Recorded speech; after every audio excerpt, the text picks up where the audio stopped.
"There's nothing you can do," one of the officers laughed, drawing guffaws from his colleagues. The elderly woman stopped in the middle of the scene, yellow tape fluttering in the wind, her threadbare coat slipping from her shoulders. "She's just a lost old lady," another muttered, crossing his arms. But the silence she carried cut deeper than any shouted order. While everyone else stumbled over flawed theories, her eyes scanned the cold ground, catching details no one else dared to notice. Before we dive into this story, leave a comment with a rating from 1 to 10 and tell us what city you're watching from. May this moment bring reflection and emotion to your heart. The fluorescent lights buzzed overhead like angry wasps, casting harsh shadows across the cluttered downtown office space that had become the epicenter of Springfield's most baffling case. Detective Ray Martinez rubbed his temples, feeling the weight of 3 sleepless nights pressing against his skull. The air hung thick with frustration and the bitter smell of cold coffee that had been reheated too many times. "This doesn't make sense," muttered Officer Jessica Choane, her usually pristine uniform wrinkled from hours of poring over evidence that seemed to mock their every theory. "How does someone just vanish from a secured building with $50,000 in cash, leaving behind their shoes, their coat, even their wedding ring?" The case had consumed the Springfield Police Department for 72 hours. Margaret Thornfield, the respected treasurer of the city's largest charity foundation, had disappeared under impossible circumstances. The security footage showed her entering the foundation's offices at 8:30 on a Tuesday morning, but she never came out. By evening, when her husband called in his concern, they'd found the office in perfect order, except for one disturbing detail. The safe was empty, and Margaret's personal belongings lay scattered on her desk like abandoned promises. Chief William Burke paced the makeshift command center they'd established in the Foundation's conference room, his heavy footsteps echoing off the mahogany walls lined with photographs of charity galas and community achievements. His face bore the deep lines of a man watching his reputation crumble with each passing hour without answers. "The media's having a field day," Burke growled, gesturing toward the windows where news vans clustered like vultures. "Springfield's finest can't solve a case where the suspect walked through walls. That's tomorrow's headline." Sergeant Danny Walsh looked up from a stack of financial records, his reading glasses perched precariously on his nose. "Every angle we've worked comes up empty. No signs of forced entry, no evidence of foul play. No witnesses, no trail. It's like she'd just ceased to exist." The room fell into the kind of silence that breeds desperation. Maps covered every available surface, marked with red pins that traced Margaret's last known movements. Whiteboards displayed timelines that led nowhere, suspect lists that contained no viable names, and theories that collapsed under the weight of contradictory evidence. The sophisticated investigation had devolved into a public spectacle of professional inadequacy. It was in this moment of collective defeat that the conference room door opened, with a soft creak that somehow cut through the ambient tension like a blade. Every head turned toward the entrance, expecting perhaps another reporter or concerned city official. Instead, they saw a figure that seemed to belong to an entirely different world. Eleanor Hayes stood in the doorway, her silver hair pulled back in a simple bun secured with a worn wooden clip. Her navy cardigan had seen better years, its elbows reinforced with patches that spoke of practical necessity rather than fashion. Sensible walking shoes, their leather cracked from countless miles, completed an ensemble that suggested someone's grandmother more than anyone who belonged in a high-stakes investigation. She moved with deliberate slowness, each step measured and purposeful, despite the slight tremor in her hands that betrayed her 78 years. Her eyes, a clear blue that seemed to capture and hold light, swept the room with the kind of attention usually reserved for reading fine print or examining precious artifacts. The reaction was immediate and predictable. Officer Chun exchanged a glance with Detective Martinez that clearly communicated their shared bewilderment. Chief Burke stopped pacing, his expression shifting from frustration to irritation at this unexpected interruption. Sergeant Walsh removed his glasses entirely, as if cleaning them might make the inexplicable sight disappear. "Ma'am, I'm sorry, but this is a restricted area," Burke said, his voice carrying the authority of 3 decades in law enforcement. "You'll need to speak with the receptionist downstairs if you have information about the case." Eleanor smiled, a gentle expression that seemed to acknowledge the dismissal without accepting it. "I understand you're busy, Chief Burke. I only hoped to offer whatever assistance an old woman might provide."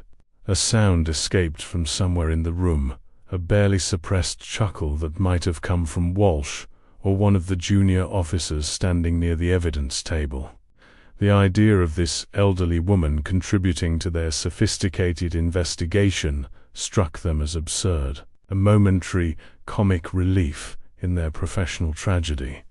"With all due respect, ma'am, this is a complex criminal investigation requiring specialized training and experience," Martinez said, his tone polite but firm.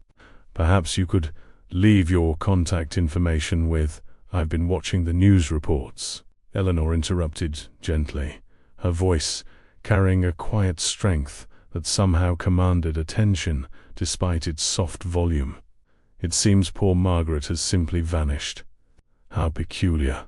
She moved further into the room, her gaze settling on the evidence table, where Margaret's personal effects lay arranged like artifacts in a museum. The wedding ring caught the harsh fluorescent light, casting tiny rainbows across the polished wood. Eleanor studied the arrangement with the kind of focused attention that made several officers unconsciously straighten their shoulder. "The thing about disappearances," she said, running a weathered finger along the table's edge without touching any evidence, "is that people don't really vanish. They simply go where others aren't looking." The room had grown quiet except for the persistent buzz of the lights overhead. Eleanor's presence had introduced something unexpected into their equation, not authority or expertise, but a kind of calm certainty that stood in stark contrast to their collective agitation. Chief Burke cleared his throat. "Mrs. Hayes," she replied. "Eleanor Hayes.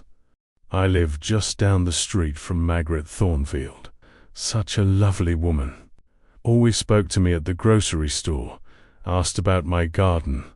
Another exchanged glance, this time carrying a mixture of pity and impatience. Here was exactly what they didn't need. A well-meaning neighbor with emotional investment, but no useful information. "Mrs. Hayes," Burke said, moving toward the door in a gesture clearly intended to guide her out, "I appreciate your concern." But Eleanor had stopped beside a whiteboard covered in timeline notations. Her finger traced the air above the markings, following some invisible pattern that existed only in her mind. The officers watched, despite themselves, drawn by the strange confidence in her movements. 8:30 in the morning, she murmured, more to herself than to them. Such an unusual time for someone to make such a dramatic decision. "What do you mean?" Chun asked before she could stop herself. Eleanor turned, her blue eyes reflecting a kind of knowledge that seemed to encompass far more than the question implied. "In my experience, people who plan to disappear don't arrive at work at their usual time. They either leave much earlier, in darkness, or much later, when routine has been abandoned."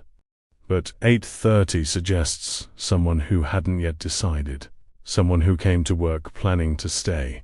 The silence that followed held a different quality now, not dismissal, but uncomfortable consideration.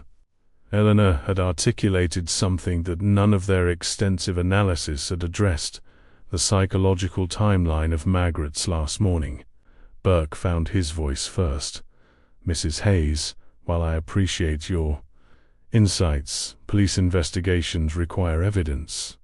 "Not speculation, of course," Eleanor agreed, her smile never wavering. "Evidence tells the story. I was simply wondering if anyone had considered that Margaret might not have taken the money at all." The suggestion landed in the room like a stone dropped into still water, creating ripples of possibility that reached every corner of their failed investigation. The morning sun struggled through the grimy windows of the Foundation office, casting long shadows that seemed to emphasize every flaw in the investigation. Detective Martinez had arrived early, hoping that solitude might provide the clarity that collaboration had failed to deliver. Instead, he found himself staring at the same evidence that had taunted them for 4 days, wondering how an elderly woman's simple observation had lodged itself so firmly in his mind. Margaret might not have taken the money at all. The words echoed in his thoughts as he examined the empty safe for what felt like the 100th time. The lock showed no signs of tampering, the combination known only to Margaret and the Foundation's director, Robert Sinclair. Every logical path led to the same conclusion. Margaret had accessed the safe, removed the $50,000 earmarked for the upcoming charity auction, and somehow vanished without leaving the building. Yet Eleanor's gentle suggestion had planted a seed of doubt that grew stronger with each passing hour. The conference room door opened, admitting Chief Burke with his usual morning scowl and a steaming cup of coffee that promised to be his first of many. "Please tell me you've found something we missed," he said, settling heavily into a chair that creaked under his weight. Still working through the security footage, Martinez replied, though they both knew every frame had been analyzed until the images were burned into their collective memory. "Burke, that woman yesterday, Mrs. Hayes, what did you think of her suggestion about Margaret not taking the money?" Burke's expression soured. "I think desperate times make us consider desperate theories. Next you'll be telling me we should hire a psychic." Before Martinez could respond, the door opened again.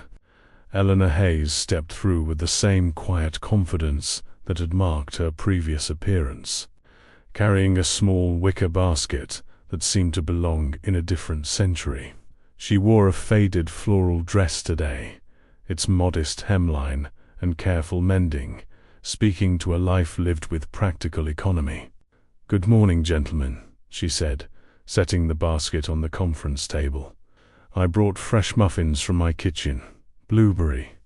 I thought you might be hungry after all your hard work." The gesture was so unexpected, so innocently domestic, that both men found themselves momentarily speechless.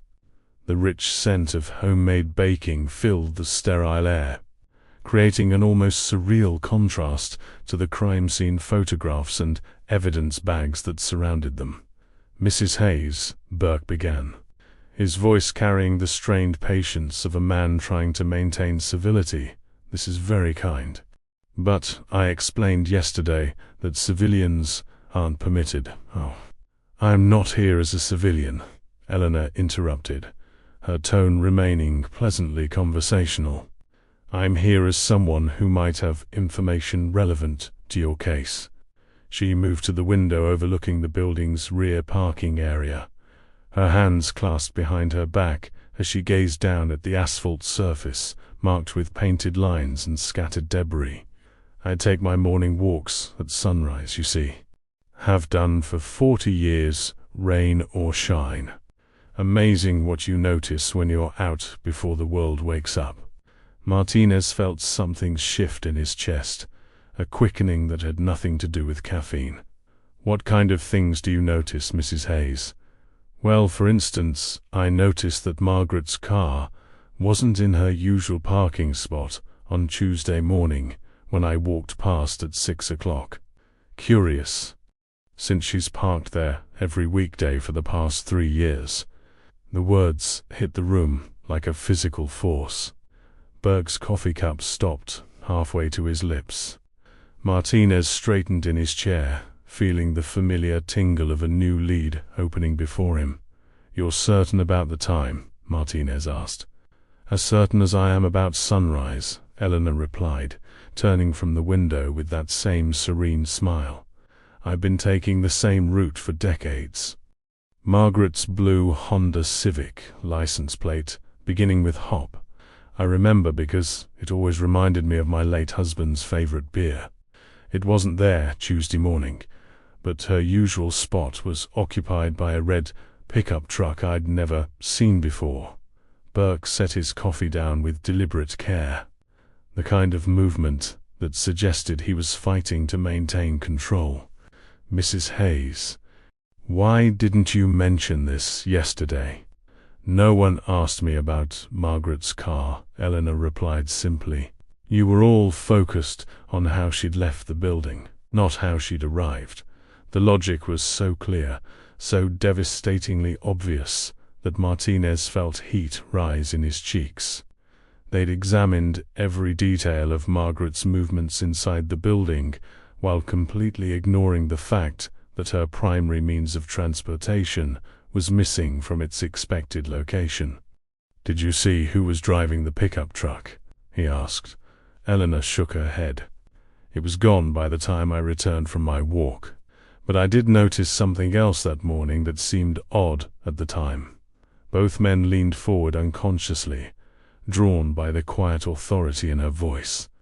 "At approximately 7:15, I saw Robert Sinclair's Mercedes parked outside the Sunrise Diner on Oak Street. Strange, considering he usually arrives at work around 9:30. And the diner is 15 minutes in the opposite direction from his home." The name fell between them like a stone into deep water. Robert Sinclair, the Foundation's director, who'd been the one to report concerns about the missing money, who'd provided Margaret's combination to the safe, who'd led the initial search of the premises. Burke's face had gone pale. "Are you suggesting—" "I'm not suggesting anything," Eleanor said, settling into a chair with the grace of someone accustomed to long conversations. "I'm simply sharing what these old eyes have seen. Sometimes the most important details are the ones that happen before the story officially begins." She reached into her basket and withdrew a thermos, pouring steaming coffee into a cup she'd apparently brought for herself. The domestic gesture seemed to anchor the room, transforming their sterile investigation space into something more human. "The thing about small towns like Springfield," she continued, "is that everyone has patterns. Margaret parks in the same spot, takes the same lunch break, leaves at exactly 5:15 every day. Robert arrives at 9:30, leaves for lunch at noon, stays late on Wednesdays for board meetings. When patterns change, there's always a reason." Martinez found himself studying this woman with new eyes. Her observations weren't random neighborly gossip. They were the product of systematic attention to detail, spanning years of careful watching. "Mrs. Hayes," he said slowly, "what exactly did you do before you retired?" Eleanor's smile carried a hint of something that might have been amusement. "Oh, this and that. I've always been curious about people, Detective Martinez. How they behave when they think no one is watching. How they react when their comfortable routines are disrupted." She sipped her coffee with evident satisfaction, her clear blue eyes moving between the two officers with the kind of assessment that made both men feel as if they were being quietly evaluated. For instance, she continued, I've noticed that you, detective, have been working this case with genuine dedication, staying late, arriving early, examining every detail with the thoroughness of someone who truly cares about finding the truth. While Chief Burke's primary concern appears to be managing the political implications of a failed investigation, Burke's face flushed red. Now see here, I'm not criticizing, Eleanor said gently, simply observing. Different pressures create different priorities. The question is whether those priorities are serving Margaret Thornfield's best interests. The room fell silent except for the distant sound of traffic outside and the persistent hum of fluorescent lights overhead. Eleanor had just articulated the tension that had been growing between the two men for days, Martinez's investigative instincts warring with Burke's administrative concerns. Mrs. Hayes, Martinez said finally, would you be willing to show us exactly where you saw these things? The parking spot, the diner, the route you take on your walks. Of course, she replied, rising from her chair with surprising agility. But first, I think you should examine Robert Sinclair's alibi for Tuesday morning more carefully, particularly his claim about being home until 9 o'clock. As she gathered her basket and thermos, Eleanor paused at the evidence table where Margaret's wedding ring still caught the morning light. Such a beautiful ring, she murmured. 22 years of marriage, if I remember correctly. Margaret mentioned their anniversary just last month. She was planning a surprise dinner for her husband, had already made reservations at Romano's for Friday night. Strange thing to plan if you were considering disappearing, don't you think?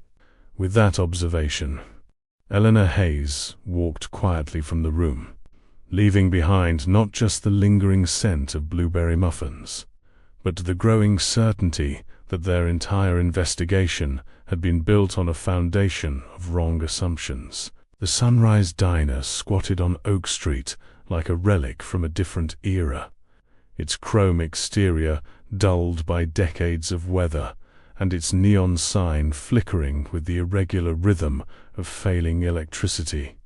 Detective Martinez parked across the street, watching Eleanor Hayes emerge from the passenger seat of his unmarked car, with the measured movements of someone who had learned to navigate the world with deliberate care. 15 minutes in the opposite direction from Robert Sinclair's house, she repeated, her voice carrying across the morning air as they approached the diner's entrance, and 30 minutes before his usual arrival time at the foundation. The interior of the Sunrise Diner embraced them with the familiar comfort of worn vinyl booths and the permanent aroma of bacon grease. Dolores Patterson, the diner's owner and primary waitress, looked up from wiping down the counter with a dish rag that had seen better decades. Eleanor Hayes, Dolores called out, her voice carrying the warmth of genuine friendship. Don't tell me you're finally accepting my standing invitation for breakfast. Not today. Dolores, though your pancakes remain tempting, Eleanor replied, settling into a booth by the window with a view of the street. I'm here with Detective Martinez. We're hoping you might remember Tuesday morning around 7:15. Martinez slid into the opposite side of the booth, feeling oddly out of place in his pressed suit among the diner's working-class clientele. He'd eaten here occasionally over the years, but always felt like an outsider observing authentic Springfield life rather than participating in it. Dolores approached with a coffee pot that seemed permanently attached to her hand. Tuesday morning. That was the day that fancy Mercedes pulled up outside. Don't get many cars like that around here. Did you recognize the driver? Martinez asked, accepting the coffee she poured without being asked. Robert Sinclair from the Foundation, Dolores replied without hesitation. Comes in maybe once a year, usually looking like he'd rather be anywhere else. Tuesday was different, though. He seemed nervous, agitated, kept checking his watch and looking out the window. Eleanor leaned forward slightly, her attention focused with the intensity of a scholar examining ancient text. Did he order anything? Just coffee. Black. But he didn't drink it. Just sat there, stirring it while it got cold. Left a $5 tip on a $2 cup of coffee, which isn't like him at all. Robert Sinclair's never struck me as the generous type. Martinez felt pieces of a puzzle beginning to shift in his mind. How long did he stay? Maybe 20 minutes. Then his phone rang, and he left so fast he forgot his sunglasses on the table. Dolores gestured toward the register. Still got them back there if you want to see them. She disappeared briefly and returned with a pair of expensive aviator sunglasses that probably cost more than most of the diner's customers spent on groceries in a week. Martinez examined them, noting the gold-plated frames and the small RS monogram etched near the hinges. Mind if I keep these as evidence? He asked. Dolores nodded, then turned to Eleanor with the expression of someone who'd known her long enough to read subtle signs. You're not just here for a social call, are you, Eleanor? This has something to do with that poor Margaret Thornfield. I'm afraid it might, Eleanor replied softly. Dolores, in all the years you've known Robert Sinclair, have you ever seen him in here this early in the morning? Never. Like I said, he comes in maybe once a year, always around lunchtime. Always looking like he's slumming it. Tuesday morning was completely out of character. Martinez thanked Dolores and left his card, asking her to call if she remembered anything else. As they walked back to his car, Eleanor paused on the sidewalk, her gaze fixed on something only she could see. Detective Martinez, she said quietly, how well do you know Robert Sinclair's financial situation? Not well, he admitted. Why, a man who drives a Mercedes and lives in Oakwood Heights doesn't usually concern himself with $5 tips on $2 coffee. Generosity born of guilt has a different quality than generosity born of abundance. They rove in comfortable silence toward the Foundation offices, but Martinez found his mind racing through implications he'd been too focused on Margaret to consider. Robert Sinclair had reported the missing money. Robert Sinclair had provided Margaret's safe combination. Robert Sinclair had led the initial search and been present for every interview, every evidence examination, every failed theory. Mrs. Hayes, he said, as they pulled into the Foundation parking lot, yesterday you mentioned that Margaret might not have taken the money. Today you're showing me evidence that Robert Sinclair was acting unusually on the morning she disappeared. Are you suggesting he's involved? Eleanor remained seated as he turned off the engine, her hands folded in her lap as she considered her response. I'm suggesting that people don't change their fundamental patterns without reason, she said finally. Margaret Thornfield was planning anniversary dinner reservations. Robert Sinclair was having nervous breakfast meetings at dawn. Someone made a decision that Tuesday morning, Detective Martinez. The question is who, and why, and what they thought they would accomplish. They found the Foundation officers buzzing with activity. Chief Burke was deep in conversation with a man Martinez recognized as the district attorney, their voices carrying the urgent undertones of political damage control. Several officers moved through the space with the practiced efficiency of a search being conducted under pressure. Martinez, Burke called out as soon as he spotted them. Where the hell have you been? We've got reporters camping outside City Hall, the mayor's breathing down my neck. And now the DAA wants a full briefing on our progress. We've been following up on new information, Martinez replied, acutely aware of Eleanor's quiet presence beside him. Mrs. Hayes has provided several observations that might change our understanding of the timeline. The district attorney, Thomas Brennan looked Eleanor up and down with the kind of dismissive assessment that had probably served him well in courtrooms, but seemed petty in the current context. "This is your new information. A senior citizen with theories." Eleanor stepped forward with the same calm dignity that had characterized all her interactions.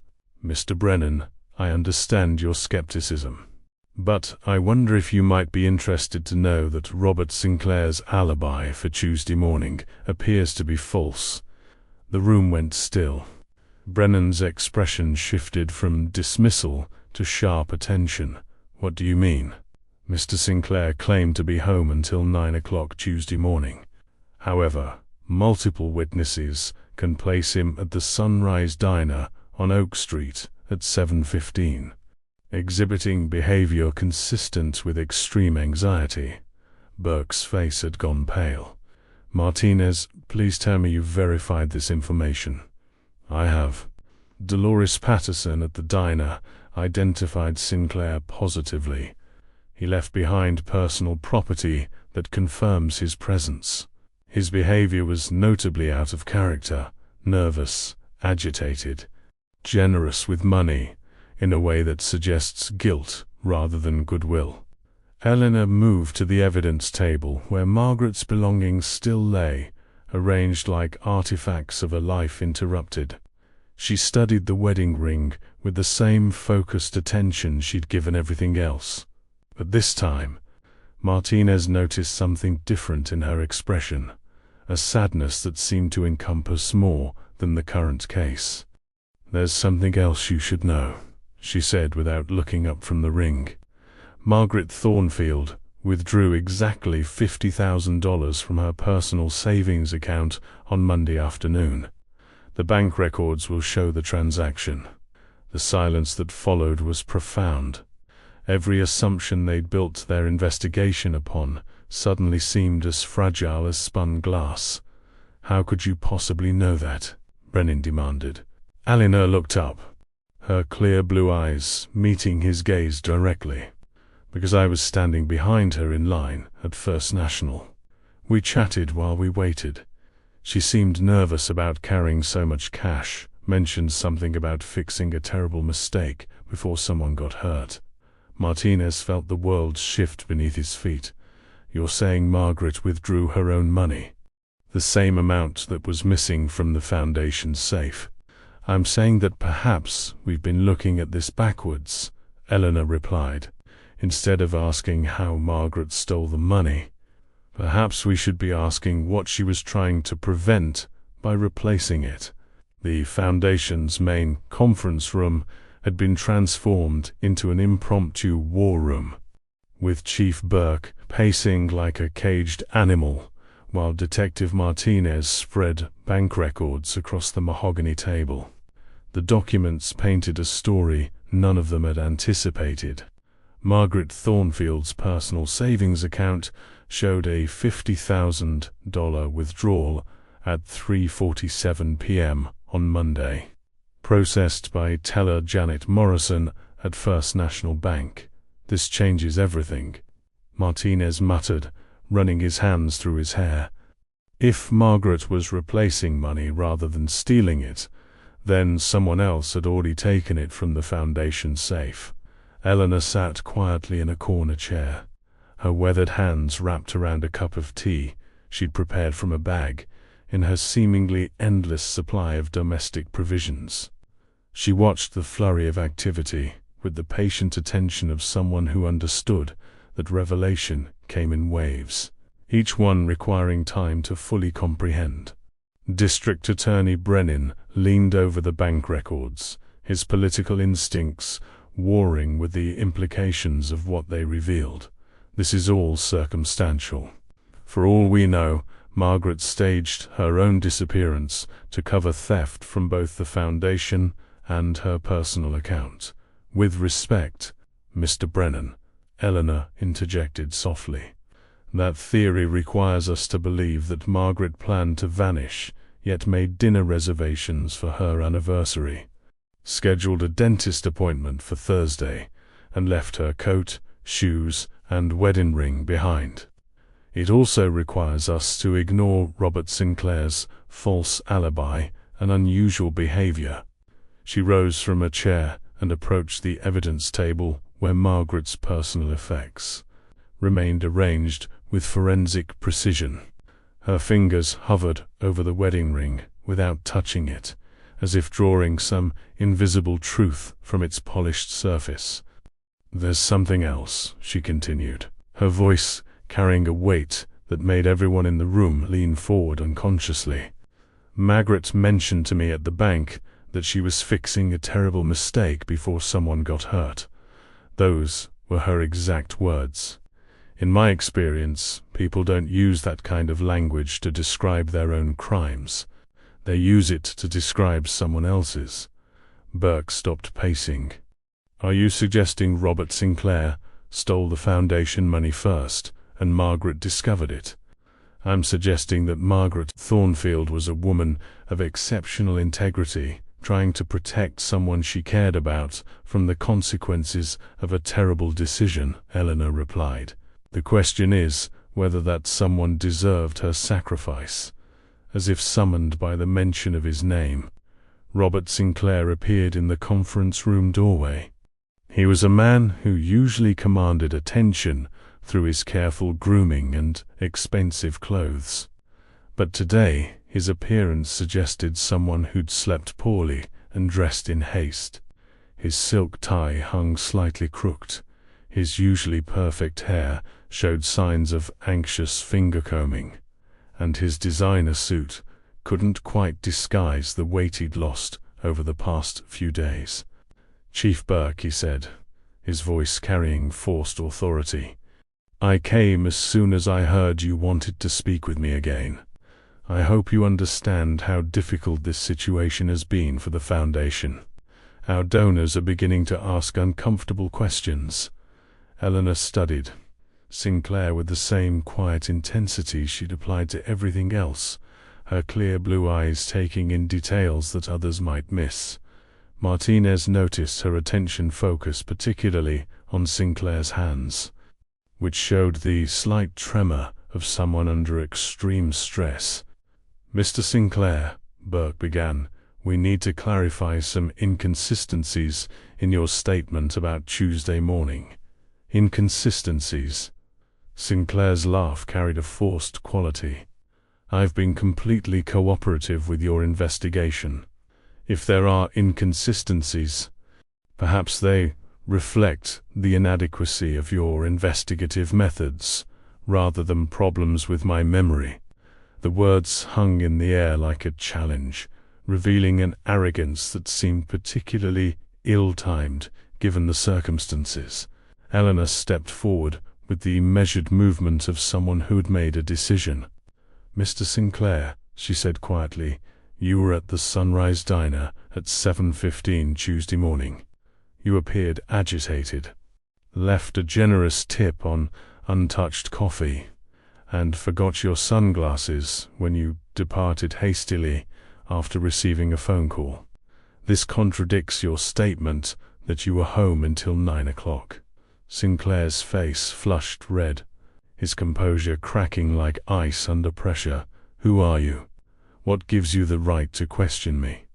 "I'm someone who believes Margaret Thornfield deserves better than the assumptions that have guided this investigation," Eleanor replied, her voice remaining steady despite the hostility directed at her. Martinez stepped forward, sensing opportunity in Sinclair's agitation. "Mr. Sinclair, can you explain why you were at the diner that morning, and why you felt the need to lie about it?" "I don't have to explain anything to," Sinclair began, then stopped himself, apparently realizing that his defensiveness was only making him appear more guilty. "Fine, I couldn't sleep. I went for a drive. I stopped for coffee. I forgot to mention it because it seemed irrelevant to Margaret's situation." Eleanor moved closer to the evidence table, her attention once again fixed on Margaret's wedding ring. "Mr. Sinclair, how long have you been stealing from the Foundation?" The question struck the room like lightning. Sinclair's face went white, then red, then white again. his hands clenched into fists at his sides. And for a moment Martinez thought he might physically attack the elderly woman who'd just accused him of felony theft. That's completely unfounded, Sinclair stammered. I've devoted my life to this foundation. I've built it from a small local charity into one of the most respected philanthropic organizations in the state. Yes, Eleanor agreed, her tone remaining conversational. You have, which makes it all the more tragic that gambling debts would drive you to betray everything you'd worked to build. The silence that followed was deafening. Sinclair's mouth opened and closed without sound, like a fish gasping for air. District Attorney Brennan leaned forward with the predatory interest of someone who'd just smelled blood in the water. How did you know about gambling debts? Brennan demanded. Eleanor smiled with what might have been sadness. Because I have seen the pattern before, Mr. Brennan. The late-night anxiety, the weight loss, the tremor in the hands, the expensive car and clothes maintained even as personal finances collapse.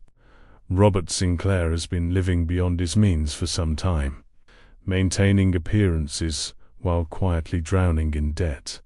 She turned to Sinclair with an expression that combined disappointment with understanding. Margaret discovered your theft, didn't she?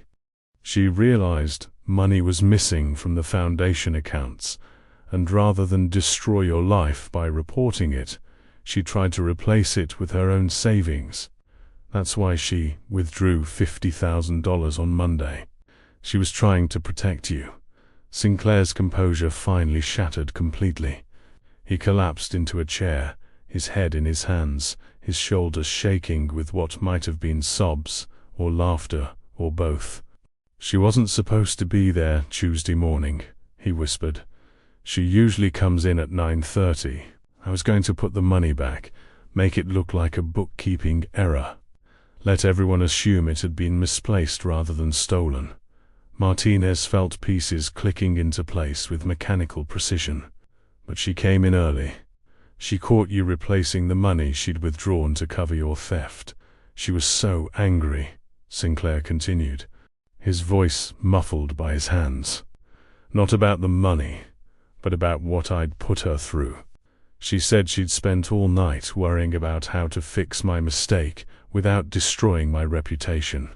She called me selfish, said I'd forced her to choose between her integrity and her friendship. Burke had stopped pacing entirely.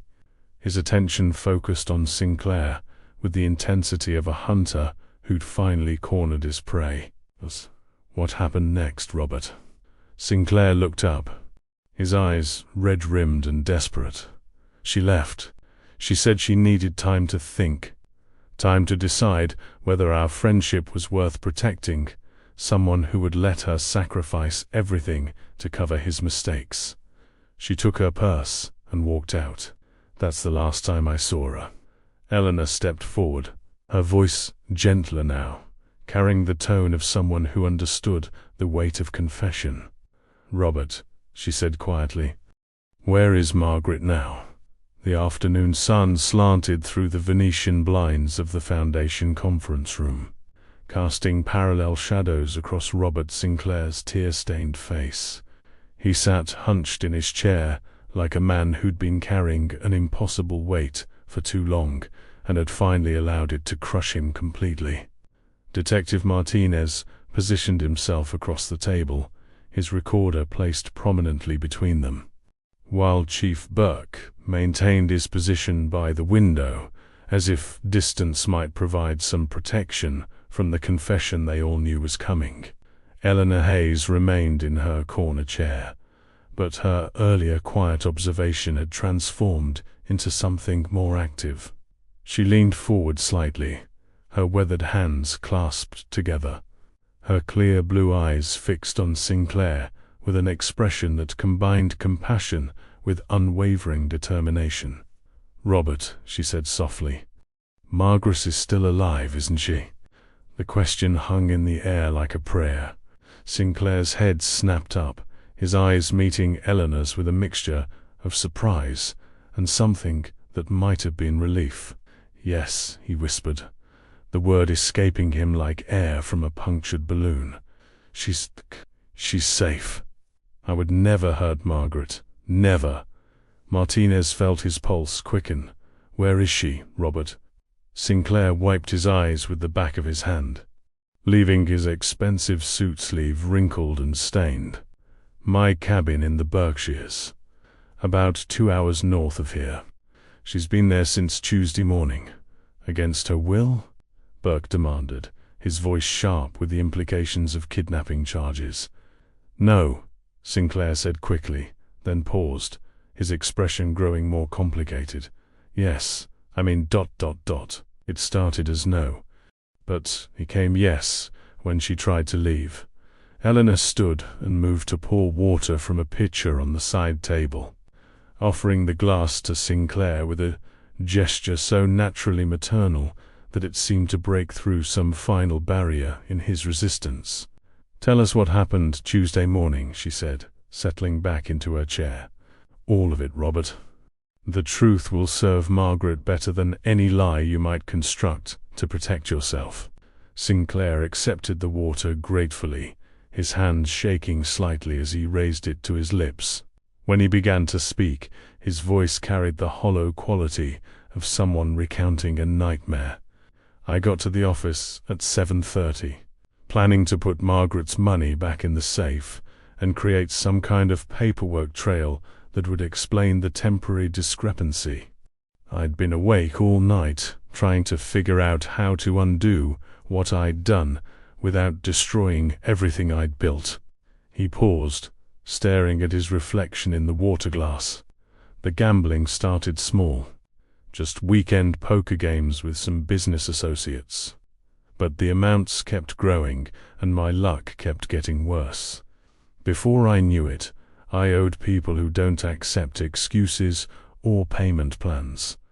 Martinez made notes, but found himself drawn more to Eleanor's reaction than to Sinclair's words. She listened with the kind of attention that suggested she was hearing confirmations of theories she'd already formed, rather than revelations of new information. "How much did you take from the foundation?" Martinez asked. $75,000 over 6 months, Sinclair replied, his voice barely above a whisper. "I told myself I was borrowing it, that I'd find a way to pay it back before anyone noticed. But the holes kept getting deeper, and Margaret was so thorough with the books, ... single quotes, she discovered the theft," Eleanor said. "It wasn't a question. Last week, she came to me privately, said she'd found discrepancies in the accounts. She was devastated. Not angry, just ... heartbroken. She said she'd trusted me with the Foundation's mission, with the donors' faith, with her own reputation." Sinclair set down the water glass and pressed his palms against his eyes. "She gave me until Monday to figure out how to make it right. She said she wouldn't report it if I could replace the money and get help for my gambling problem. She believed in redemption, even for someone like me." Burke's voice cut through the emotional weight of the confession. "But you didn't have $75,000 to replace." "No. I had maybe 20,000 in accessible assets.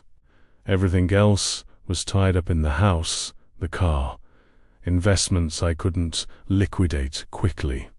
I was panicking, trying to figure out how to get the money without losing everything, when Margaret called me Monday night."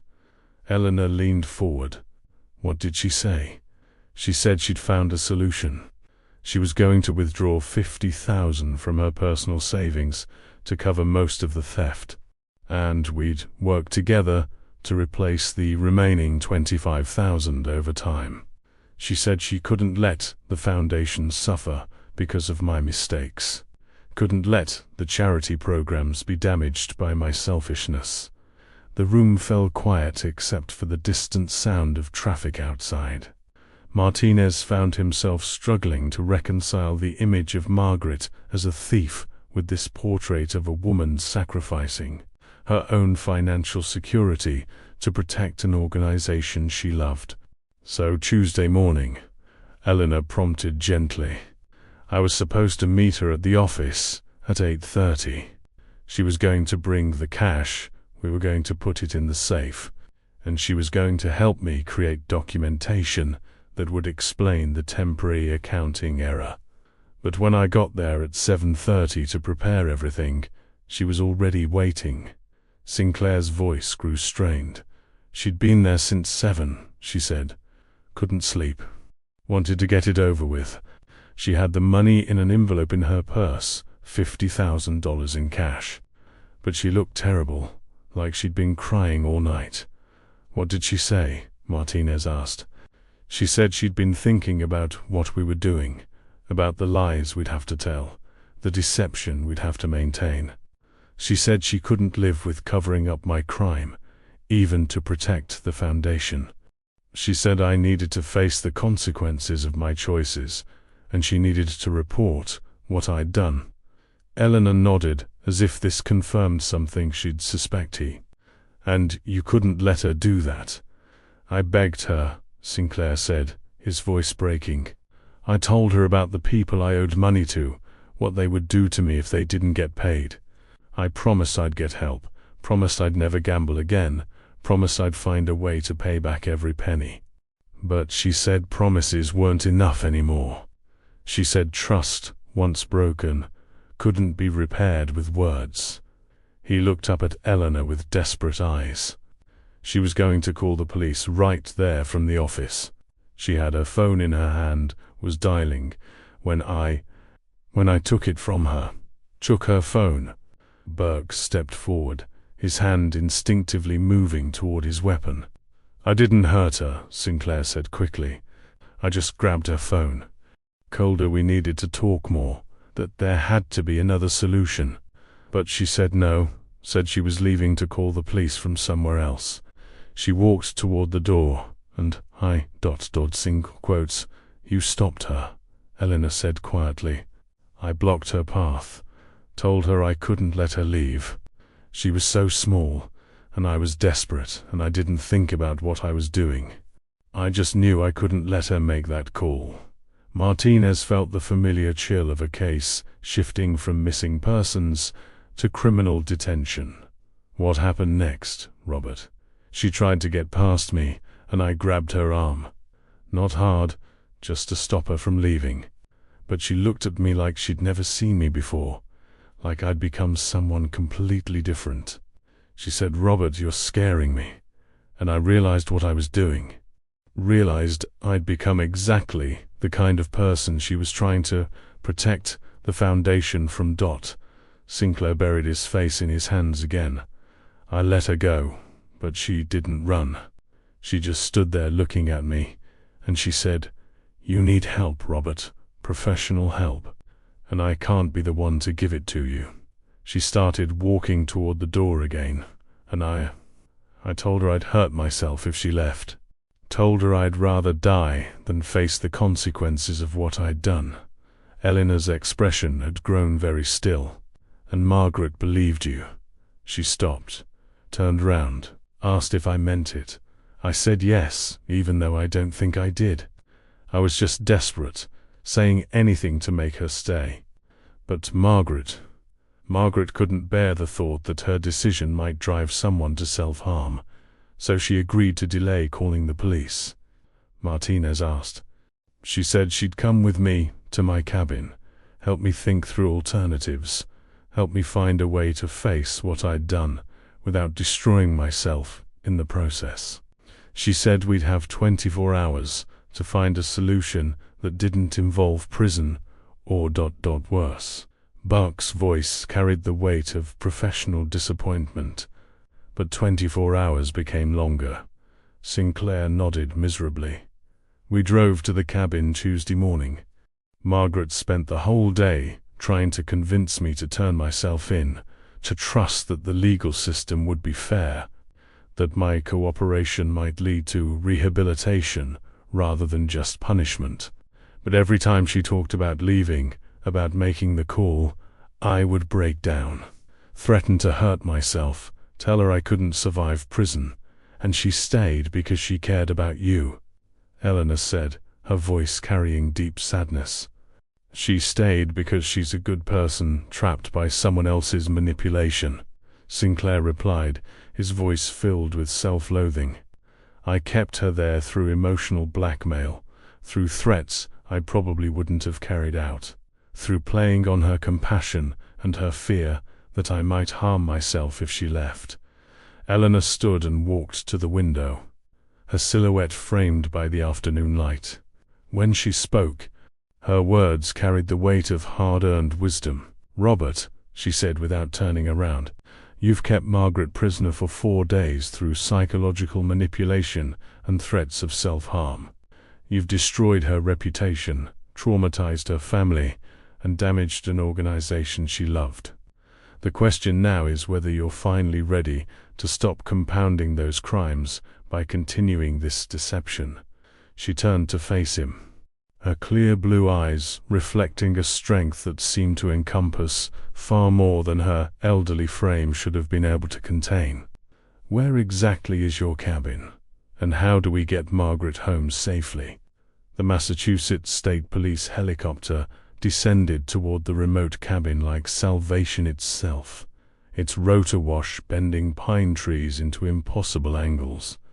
Detective Martinez pressed against the small window, while Eleanor Hayes gripped her thermos with characteristic calm, maintaining her dignity even at 30,000 feet, surrounded by tactical officers. Smoke rose from the cabin's chimney in a thin gray line that spoke of life sustained in isolation. As they touched down 50 yards from the structure, a small figure emerged onto the front porch, Margaret Thornfield, shielding her eyes against the rotor wash, her posture suggesting someone who'd been waiting for rescue while dreading its implications. Margaret stood in clothes worn for days, her usually neat appearance disheveled with exhaustion rather than neglect. Her face showed the weariness of carrying an impossible emotional burden, but her eyes held alert clarity. Margaret, Eleanor called softly as they approached. I'm Eleanor Hayes, your neighbor from Springfield. I'm here with Detective Martinez to bring you home. Margaret's expression shifted through surprise and confusion before settling on relief. Mrs. Hayes, the woman with the beautiful garden. How did you find me? Robert finally told us the truth, Martinez explained. The gambling debts, the theft, what happened Tuesday morning. He's in custody and getting the help he needs. Margaret's composure crumbled. She leaned against the porch railing as if needing support to remain standing. I've been so scared, she whispered. Not of Robert physically, he never threatened violence. But scared of what he might do to himself if I left. Scared of the responsibility if something happened because I called for help. Eleanor stepped closer with maternal instincts. Margaret, you're not responsible for Robert's choices. You've suffered enough trying to save someone from himself. But the foundation, Margaret said, her voice breaking. When people learn their donations were stolen, the foundation will survive, Eleanor replied firmly. Organizations are stronger than individual flaws. What matters now is getting you home to heal. As they walked toward the helicopter, Margaret suddenly stopped. There's something Robert doesn't know. Something that makes this more complicated, she said. The 50,000 I withdrew, 25,000 belonged to my husband's business account, money for equipment, purchases. I transferred it without telling him, planning to replace it after fixing Robert's mistake. She looked up at gathering storm clouds. When I didn't come home Tuesday, David called the bank and discovered what I'd done. By now, he probably thinks I stole from his business and ran. Eleanor placed a gentle hand on Margaret's shoulder. Your husband has been worried sick. He never suspected theft. He suspected something terrible happened. When you explain your sacrifice to protect the foundation, he'll be proud of your integrity. But I did steal from him, Margaret protested. You borrowed from family to prevent harm to an organization you loved, Eleanor corrected. There's a difference between theft motivated by greed and desperate action motivated by loyalty. As Springfield appeared on the horizon, Margaret turned to Martinez with tears in her eyes. I'm sorry for all the trouble. I know how this must look. Martinez thought about their failed assumptions and wasted time pursuing wrong theories. Margaret, you didn't cause this trouble. Robert's choices did. Your only mistake was trying to fix someone else's problems at your own expense. Eleanor sipped coffee from her ever-present thermos and gazed at the landscape below. The thing about rescue is that it's collaborative. The person being rescued must accept help, and rescuers must look beyond obvious explanations to find hidden truths. She smiled at Martinez. Some investigations require more than standard police work. Sometimes they need the attention that comes from years of watching people, understanding the difference between what they say and what they mean. As Springfield's familiar buildings grew larger, Martinez found himself curious about Eleanor Hayes and her mysterious expertise. Mrs. Hayes, I think it's time you told me exactly what you did before retirement. Eleanor's smile widened with satisfaction. Why don't we save that story until we get Margaret safely home? Some revelations are best saved for when all rescues are complete. The Springfield Police Department conference room had transformed into something resembling celebration, though joy was tempered by complexity. Margaret sat beside her husband David, their hands intertwined with desperate grip of people who'd almost lost each other. Chief Burke nursed coffee with exhausted satisfaction of a concluded case, while Detective Martinez reviewed paperwork, ensuring every detail would survive court scrutiny. Eleanor Hayes observed the reunions from her corner chair with patient attention, having declined interviews with news crews outside while deflecting questions to Chief Burke with modest demeanor that had characterized her involvement throughout. District Attorney Brennan grudgingly acknowledged that without Eleanor's insights, the case might have remained unsolved indefinitely. However, his praise carried political calculation of someone preparing to claim credit for success. Mrs. Hayes, David Thornfield approached with careful reverence. I don't know how to thank you. Margaret says you saw through the confusion and found truth. Eleanor smiled, accepting gratitude while redirecting attention. Your wife's courage brought her home. Mr. Thornfield, I simply helped connect dots others had missed.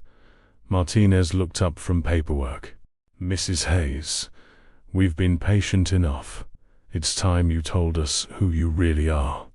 The room gradually quieted as attention focused on the elderly woman who'd appeared among them like an answered prayer. Eleanor set down her teacup and folded her hands, preparing to share a long-kept story. My name is Eleanor Hayes, and I live at 412 Maple Street, she began with familiar, calm authority. I retired 15 years ago from the Federal Bureau of Investigation, where I spent 32 years as a behavioral analyst specializing in missing persons and psychological profiling. The profound silence that followed reorganized Martinez's understanding of the past week around this revelation. Every insight Eleanor had made suddenly carrying weight of 3 decades professional expertise. Your FBI? Burke asked, voice mixing awe and embarrassment. Former FBI, Eleanor corrected. I joined in 1975, when few women worked law enforcement and fewer in investigation. I spent my career on cases others had abandoned, cold missing persons files, failed kidnapping cases, situations where understanding psychology mattered more than following procedures. Margaret leaned forward, exhaustion forgotten. That's why you knew. Why you understood Robert's manipulation. Why you saw through everyone's assumptions. Eleanor nodded. I'd worked dozens of cases where obvious explanations were wrong, where appearances masked complex truths. When I heard about your disappearance on news, several details didn't fit narratives of voluntary flight or simple theft. She moved to the evidence table where Margaret's effects remain preserved. A woman planning disappearance doesn't make anniversary reservations or schedule appointments. A woman committing theft doesn't leave her wedding ring or withdraw personal money to replace what she's allegedly stolen. Martinez reviewed every interaction with Eleanor, seeing observations and insights in entirely new light. The diner, parking space, Margaret's bank withdrawal. You didn't just happen to notice those things. Eleanor's smile carried professional satisfaction.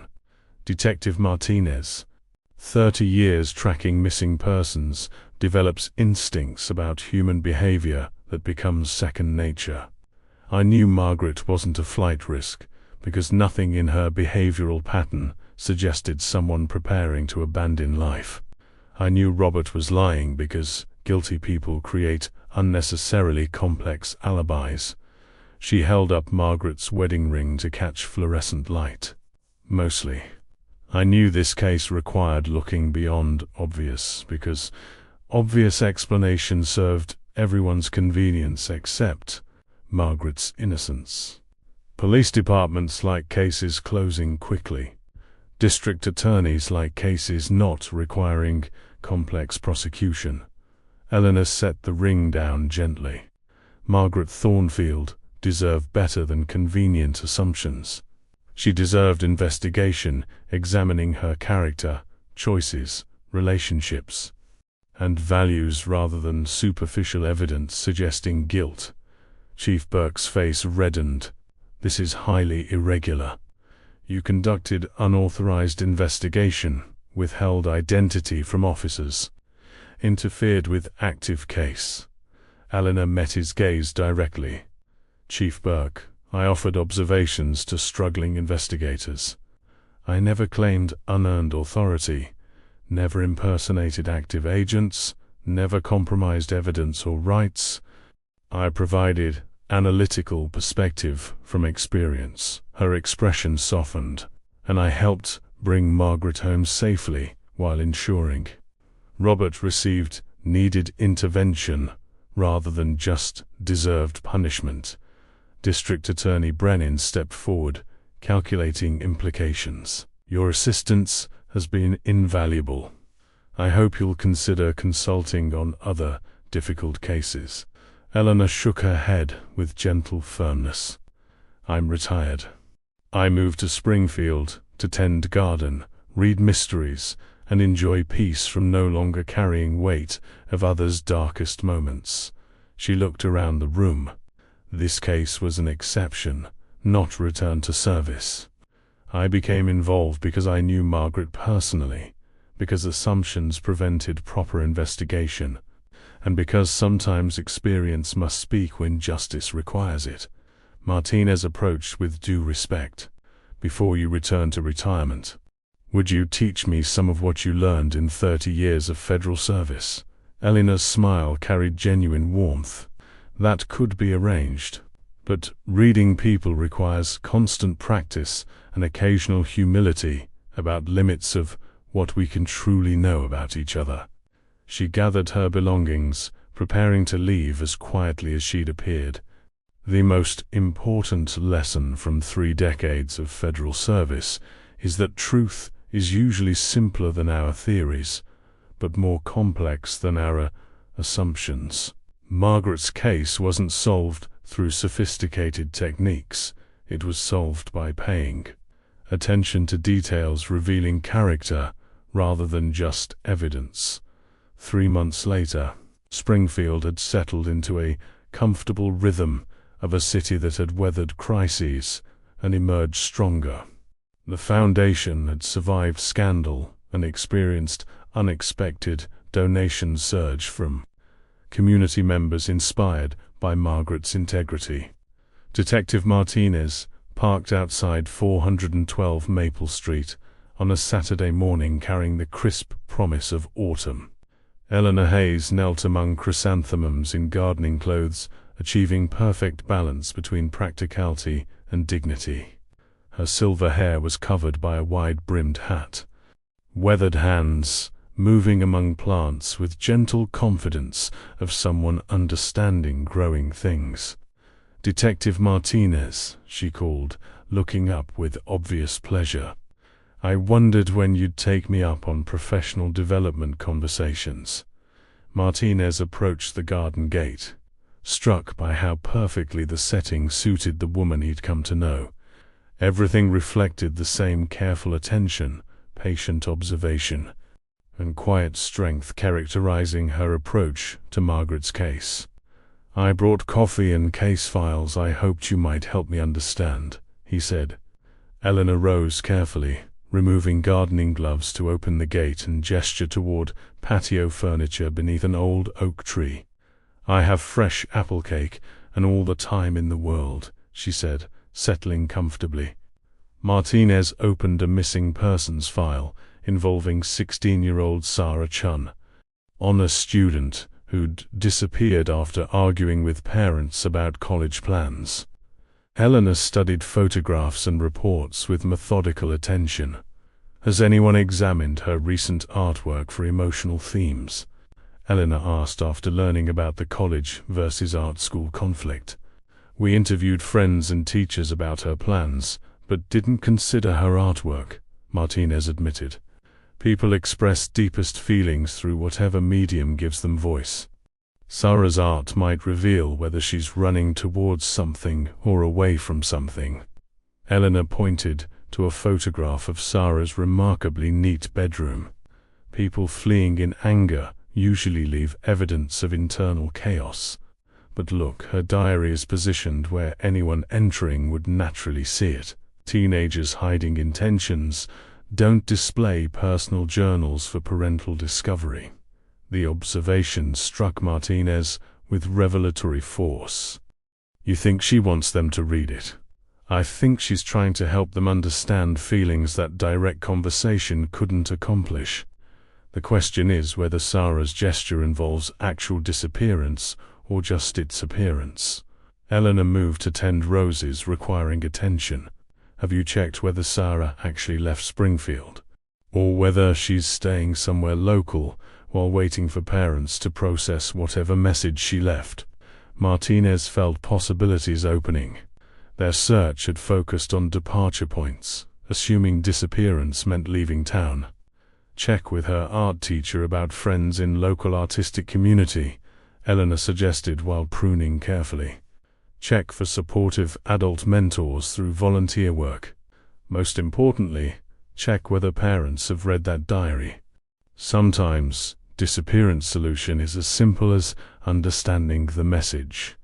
Later that morning, Margaret and David Thornfield arrived with homemade bread and flowers, their faces carrying healthy color of recovery from trauma.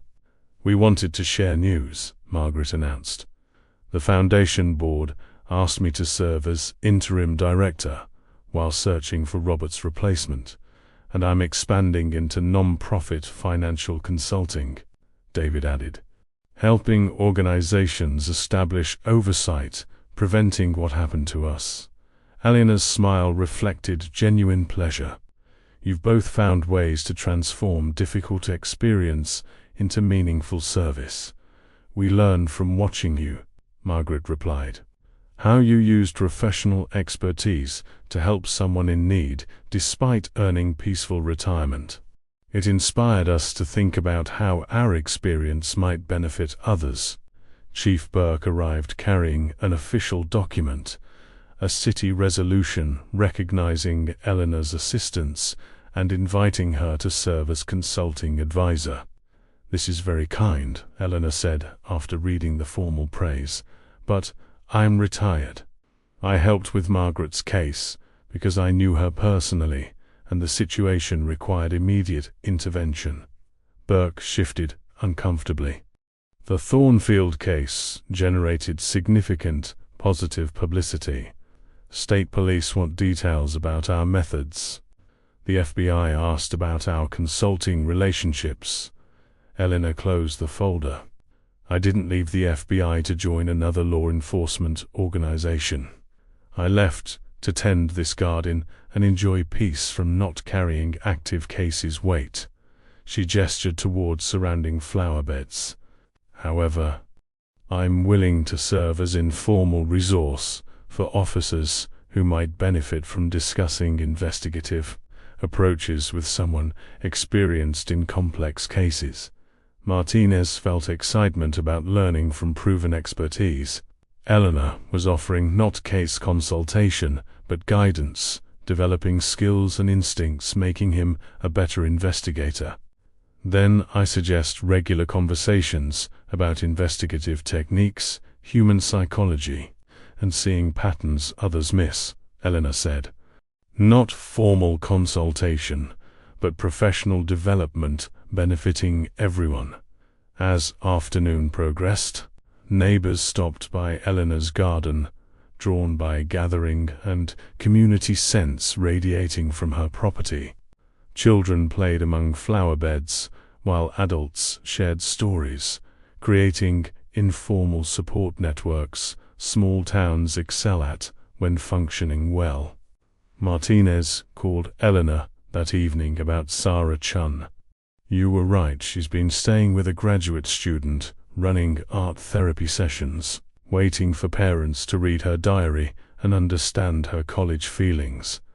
The best investigations end with understanding rather than just resolution, Eleanor replied. Sarah needed parents to hear her voice, and parents needed permission to listen without betraying their hopes for her future. Sarah would return home the next morning. Her family, planning to visit art schools together, finding balance between creative dreams and practical concerns. Eleanor Hayes stood among her roses as evening approached, her garden reflecting careful attention to growth and cultivation, characterizing her approach to human problems. She'd served justice through federal investigation for 30 years, and now served it through community support and quiet wisdom, recognizing the difference between solving cases and healing lives. Springfield knew that 412 Maple Street remained a place where experience met compassion, where wisdom served justice, and where an elderly woman's garden had become a symbol of second chances that careful cultivation could provide to anyone willing to grow. Sometimes the most important stories remind us that everyone deserves someone who will look beyond their mistakes to see their potential for redemption. If this tale of second chances and the power of seeing truth beneath assumptions has touched you, please share it with others who might need its message of hope and understanding.